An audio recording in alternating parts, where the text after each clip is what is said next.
Hello दोस्तों, कैसे हैं आप? नमस्ते सबको। मेरा नाम मीरा है। उम्र, अरे वो तो बस 42 साल की हूं मैं। लेकिन लोग कहते हैं कि लगती तो 30 से 32 की हूं। क्या करूं? भगवान ने थोड़ा ज्यादा ही मेहरबानी की है मेरे ऊपर। मेरी स्किन अभी भी इतनी सॉफ्ट और ग्लोइंग है कि जब मैं साड़ी पहनकर घूमती हूं तो हवा में एक अलग ही महक फैल जाती है। मेरी कमर पतली है और जब मैं चलती हूं तो मेरी चाल में एक रिदमम है जो लोगों की नजरें खींच लेती है। मेरे बाल लंबे और घने हैं जो मेरी पीठ पर लहराते हैं जैसे कोई झरना। और हाँ, मेरी आंखें वो तो बड़ी बड़ी और काली हैं जिनमें देखकर कोई भी खो सकता है। मैं एक साधारण घरेलू औरत हूँ, लेकिन कभी कभी खुद को आईने में देखती हूँ तो सोचती हूँ कि जीवन में थोड़ा और मसाला होता तो मजा आता। खैर, आज मैं तुम्हें अपनी एक कहानी सुनाने वाली हूँ। ये कहानी मेरी और मेरे दामाद की है। दामाद का नाम है रोहन। वो मेरी बेटी का पति है, लेकिन हमारे बीच की बॉन्डिंग थोड़ी अलग है, शुरू से ही। तो चलो शुरू करते हैं। यह बात उस समय की है जब मेरी बेटी, जिसका नाम है नेहा, की शादी हुई थी। नेहा की शादी रोहन से हुई और रोहन एक अच्छा लड़का है। नौकरी करता है, घर संभालता है, लेकिन थोड़ा शर्मीला टाइप। मैं तब से ही विधवा हूं। मेरे पति को गुजरे हुए 10 साल हो चुके थे। घर में अकेली रहती थी, लेकिन नेहा की शादी के बाद वो दोनों मेरे पास ही रहने लगे। वजह नेहा की जॉब थी और रोहन की भी, तो घर का काम कौन देखता? मैं ही, और मुझे अच्छा लगता था। सुबह उठकर चाय बनाना, नाश्ता तैयार करना, और शाम को जब वो दोनों घर आते तो मैं उनके लिए कुछ स्पेशल बनाती। रोहन को मेरी बनी दाल चावल बहुत पसंद थी। वो कहता, माँ जी आपकी हाथ की दाल में वो जादू है जो नेहा की में नहीं आता। मैं हंसती और कहती, बेटा ये तो अनुभव की बात है, धीरे धीरे नेहा भी सीख जाएगी। लेकिन अंदर से मुझे अच्छा लगता जब वो मेरी तारीफ करता। उसकी आंखों में एक चमक होती थी जो मुझे लगता था कि शायद वो मेरी कुकिंग से ज्यादा कुछ और देख रहा है। लेकिन मैं क्या करूं, मैं तो बस एक सास हूं। एक दिन की बात है, सुबह सुबह मैं किचन में थी। नेहा काम पर चली गई थी क्योंकि उसकी शिफ्ट जल्दी थी। रोहन अभी सो रहा था। मैंने सोचा आज उसे स्पेशल ब्रेकफास्ट बनाऊं। मैंने परांठे बनाने शुरू किए। गरम गरम आलू के परांठे, ऊपर से मक्खन लगाकर। किचन में गर्मी थी क्योंकि गैस जल रही थी और मैंने साड़ी पहनी हुई थी जो थोड़ी पतली थी। गर्मियों की पसीना आ रहा था तो मैंने अपनी साड़ी का पल्लू थोड़ा साइड किया ताकि हवा लगे। तभी रोहन उठकर आया। वो शर्टलेस था, सिर्फ पजामा पहने, क्योंकि गर्मी थी। उसकी बॉडी फिट थी, जिम जाता था वो किचन में आया और बोला, माँ जी ये क्या खुशबू है, लगता है आज कुछ स्पेशल है। मैं मुड़ी और हंसी सी, हाँ बेटा, तुम्हारे लिए बनाया है, बैठो मैं प्लेट में देती हूँ। लेकिन जैसे ही मैं मुट्ठी, मेरा पल्लू थोड़ा सरक गया और मेरी ब्लाउज की नेक लाइन से थोड़े ढा कुछ दिखा। मैंने जल्दी से ठीक किया, लेकिन रोहन की नज़र वहां रुक गई थी एक सेकंड के लिए। वो हंसा और बोला, माँ जी आपकी ये साड़ी बहुत अच्छी लग रही है, रंग आप पर सूट करता है। मैंने सोचा ये तो तारीफ है, लेकिन उसकी आवाज़ में कुछ था जो डबल मीनिंग लग रहा था। मैंने कहा, धन्यवाद बेटा, लेकिन तुम जाओ फ्रेश होकर आओ। वो चला गया, लेकिन मेरे मन में ख्याल आया कि कहीं वो मेरी तरफ आकर्षित तो नहीं हो रहा। नहीं नहीं, मैंने खुद को डांटा, वो मेरा दामाद है। फिर दिन बीता। शाम को नेहा आई। हम तीनों ने साथ डिनर किया। रोहन ने फिर मेरी कुकिंग की तारीफ की। नेहा हंसी, मम्मी रोहन तो आपका फैन हो गया है, कहता है आपकी रोटियां इतनी सॉफ्ट है कि मुंह में घुल जाती हैं। मैंने हंसकर कहा, अरे वो तो बस ऐसे ही कहता है। लेकिन रोहन ने आंख मारकर कहा, नहीं माँ जी, सच में आपकी हर चीज में एक स्वाद है जो अलग है। अब ये हर चीज सुनकर मुझे लगा कि शायद वो कुछ और मतलब निकाल रहा है। मैंने टॉपिक चेंज किया।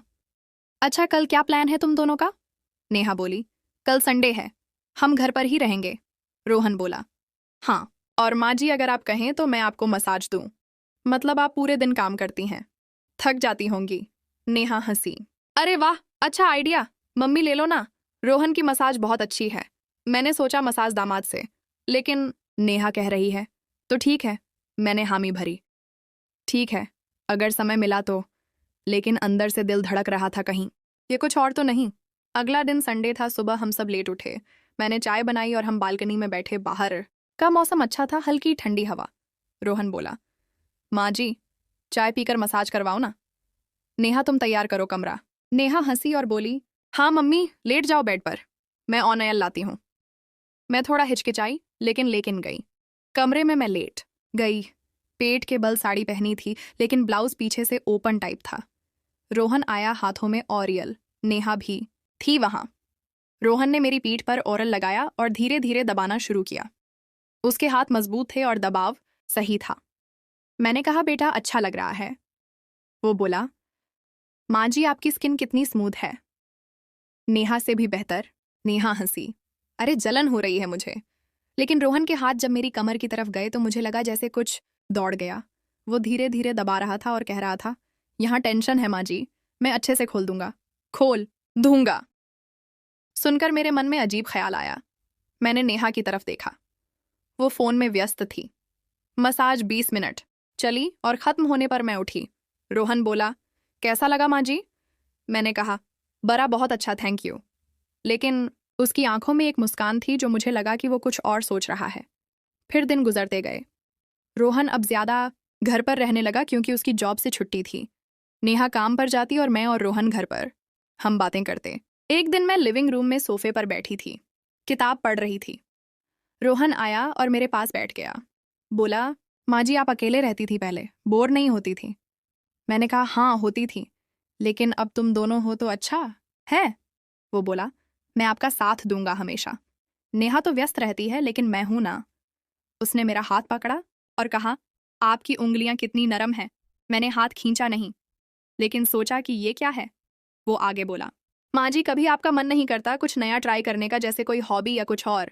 मैंने हंसकर कहा बेटा मेरी उम्र में क्या नया। वो बोला अरे उम्र क्या है, आप तो अभी जवान हैं। जवान सुनकर मुझे लगा कि वो फ्लर्ट कर रहा है, लेकिन मैंने टॉपिक चेंज किया। चलो चाय बनाऊं। वो हंसा और बोला हाँ आपकी चाय तो अमृत है। धीरे धीरे हमारे बीच बातें बढ़ने लगीं। शाम को जब नेहा आती हम तीनों गप्पे मारते, लेकिन रोहन की नजरें मुझ पर ज्यादा रहती।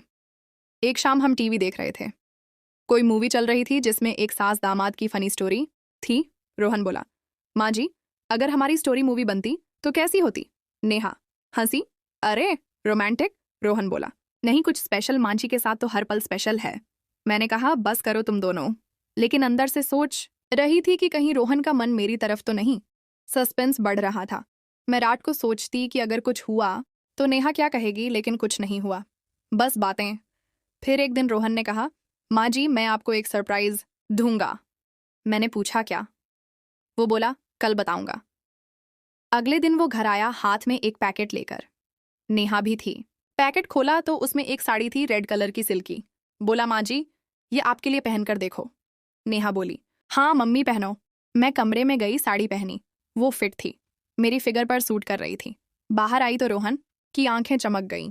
बोला वाह माँ जी आप लग रही हो जैसे कोई हीरोइन। उसकी तारीफ में कुछ था जो मुझे लगा कि वो मेरी बॉडी स्कैन कर रहा है। मैंने कहा थैंक यू बेटा, लेकिन वो बोला माँ जी घूम कर दिखाओ ना। मैं घूमी और मेरी साड़ी का पल्लू हल्का सरका। वो हंसा और बोला परफेक्ट। नेहा खुश थी, लेकिन मुझे लगा कि रोहन का इंटेंशन कुछ और है। दिन बीतते गए। अब रोहन मुझे छोटी छोटी मदद करता। जैसे किचन में जब मैं कुछ ऊपर से निकालती वो पीछे से आकर मदद करता और उसके शरीर का टच होता।